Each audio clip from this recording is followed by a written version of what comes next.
if you want to pursue things that you want to do in your life, you need to have the financial kind of freedom to do that, and the way that you get that is by having multiple sources of income. That was just again, it sounds obvious when I say it, but then most people in 9 to 5 jobs don't realize it. And right now, and like you said, right, be it layoffs or be it marketers, see, as long as you're on a 9 to 5 job, it poses almost the same level of risk, if not slightly more, than running your own business. And when I say it might sound naive, but then I say it and I really mean it, because if, especially given if your company is big enough, you don't control when your job goes for a toss. And I don't mean to say that you're going to get laid off, but even a role change, maybe they ask you to do things that you don't like doing. Maybe they ask you to report under someone that you don't like working with.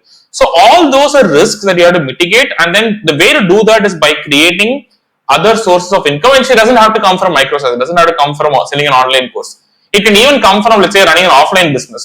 But overall, I feel to get freedom, to have the ability to walk away from things that you don't like doing, you need to have other things to bank on. So when I left SuperOps, I had SuperMeme. Even though it was only paying me like $500, I still had that. So it gave me a grounding to take my time to find my next role. So I was able to survive 1.5 years with just consulting and super, knowing that until the right opportunity comes, I don't have to rush into it. So what happens when you don't have optionality is that you scramble and you tend to take whatever comes your way. So, and that's also the reason why I don't have a housing loan.